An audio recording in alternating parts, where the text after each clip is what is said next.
வணக்கம். வாங்க, எல்லாரும் எப்படி இருக்கிறீங்க? சுகமாக இருக்கிறீங்களா? இன்றைக்கி நாங்கள் சட்னி ஒன்று தான் செய்ய போகிறோம். சீசன் காலத்தில் ஒரு முறை செய்து வச்சா இதை நாங்கள் 6 மாதம் வரையும் வச்சு பயன்படுத்தலாம். இந்த சட்னியை செய்து வச்சுட்டோம்னா ரொட்டி பான் சாப்பிட்றதுக்கு பிரச்சனை இருக்காது. அதோடு ஏதாவது ஒரு பருப்பு கறி இருந்தாலும் சோறும் சாப்பிட்றலாம். நான் இதில் மாங்காய் எடுத்துருக்கிறேன். இந்த மாங்காயில் தான் நாங்கள் சட்னி செய்ய போகிறோம். இந்த 2 மாங்காயும் 750 கிராம் வரும். இந்த மாங்காயை நாங்கள் வடிவாக தோல் சீவி எடுத்துக்கொள்ளுவோம். இந்த சட்னிக்கு நாங்கள் நல்ல முத்தின மாங்காய் தான் எடுக்க வேணும். முத்தி கொஞ்சம் நிறத்திருந்தால்தான் அது நல்லா இருக்கும். இந்த மாங்காயும் நல்லா முத்தி இருக்குது. நாங்கள் தோலை சீவி எடுத்துட்டு இதை நல்ல மெல்லிய கீறுகளாக வெட்டி எடுத்துக்கொள்ளுவோம். பெருசாக வெட்டக்கூடாது. நாங்கள் மெல்லிசாக வெட்டினோம்னா தான் எங்களுக்கு அது கிட்டத்தட்ட ஒரு ஜாமின்ற பதத்துக்கு வரும். இப்படி மெல்லிய கீறுகளாக வெட்டிக்கொள்ளுவோம். மாங்காயெல்லாம் வெட்டி முடிச்சிட்டோம். பார்த்திங்கன்னா தெரியும், நல்ல மெல்லிசாகவே எல்லாத்தையும் வெட்டி எடுத்துருக்கிறேன்.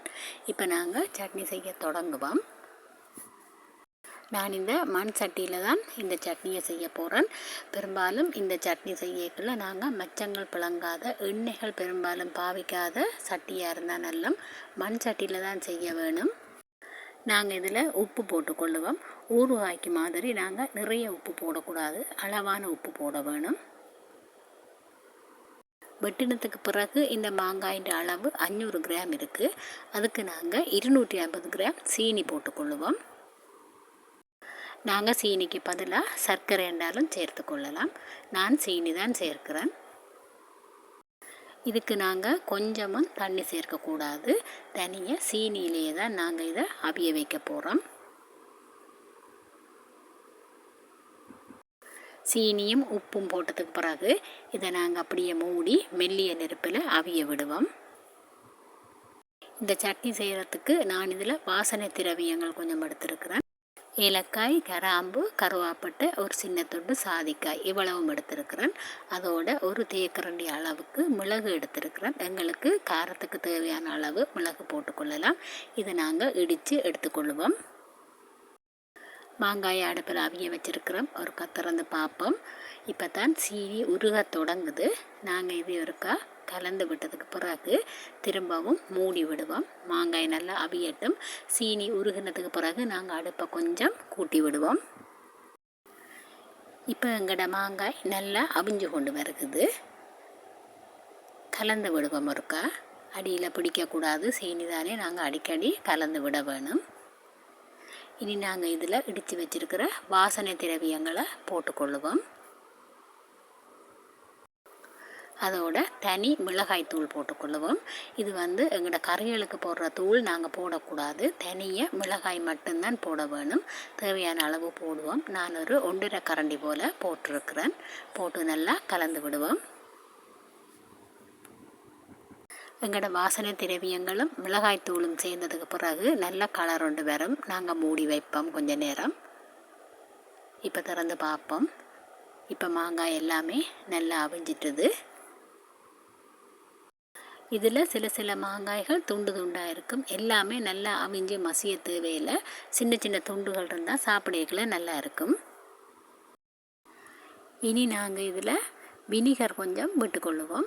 வினிகர் விடுறது நீண்ட நாள் பழுதாகாமல் இருக்க வேணுமென்றதுக்காண்டி நான் இதில் 500 கிராம் மாங்காய்க்கு 2 மேசைக்கரண்டி அளவுக்கு வினிகர் விட்டுக்கொள்கிறேன். ஊறுகாயை விட எங்களோட இந்த மாங்காய் சட்னி நல்லது உடம்புக்கு. ஏனெண்டா ஊறுகாயில் நிறைய உப்பு, உரைப்பு, எண்ணெய், மசாலாக்கள் எல்லாமே சேர்ப்போம்.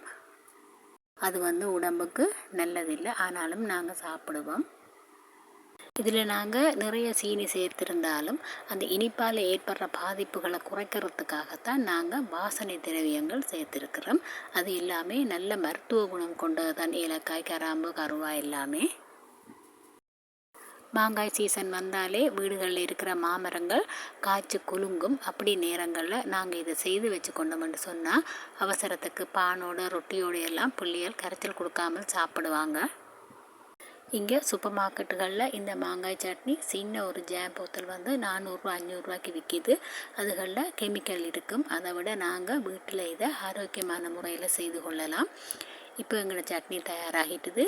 நாங்கள் அடுப்பை நிப்பாட்டிடுவோம். நான் இதில் போத்தில் அவிய விட்டுருக்குறேன். 10 நிமிஷம் இந்த போத்தில் அவிச்சு தான் நாங்கள் இந்த சட்னியை போட்டு வைக்க வேணும். சுட சுட அதே போத்தில் போட்டு வைக்க வேணும். ஆற விடக்கூடாது. ஆறுனா அதில் காற்றில் இருக்கிற கிருமிகள் அதில் தாவிடும், சட்னி பழுதாக போயிடும். போத்தில் சுட சுடவே அப்படியே எடுத்து நாங்கள் நிமித்தி வைக்க வேணும். கொஞ்ச நேரமும் போத்தில் ஆற விடக்கூடாது. நாங்கள் சட்னியை போட்டுக்கொள்ளுவோம். சட்னியும் சூடாக இருக்க வேணும், போத்திலும் சூடாக இருக்க வேணும். போத்தில் பிடிக்க முடியல, சுடுகுது. ஒரு டிஷ்யூவை வச்சு நாங்கள் பிடிச்சிட்டு சட்னியை நல்லா நிறைய போட்டுக்கொள்வோம். வாய் நிறைய இருக்க வேணும். நல்லா அமர்த்தி அமர்த்தி போட வேணும். அந்த காற்று உள்ளுக்கு போகாத மாதிரி இருக்க வேணும். இது நாங்கள் வெளியிலேயே 6 மாதம் வரையும் அப்படியே பக்குவப்படுத்தி வைக்கலாம். நாங்கள் போத்தில் திறந்து பாவிக்க தொடங்கினதுக்கு பிறகு அதை ஃப்ரிட்ஜில் வைக்க வேணும். சாதாரணமாக ஒரு கிழமைகளை நாங்கள் பாவிப்போம்னா அதை வெளியில் வைக்கலாம். அதை விட கூட நாள் வைக்கிறோன்னு சொன்னால் ஃப்ரிட்ஜில் வைக்கிறது தான் நல்லது. ஈரக்கரண்டி பாவிக்கக்கூடாது. நல்ல உலர்ந்த கரண்டியால் தான் இதை எடுக்க வேணும். வீடியோ பிடிச்சிருந்தால் லைக் பண்ணுங்கள், கமெண்ட் பண்ணுங்கள். கிளிநொச்சி கிச்சனுக்கு சப்போர்ட் பண்ணுங்கள். நன்றி.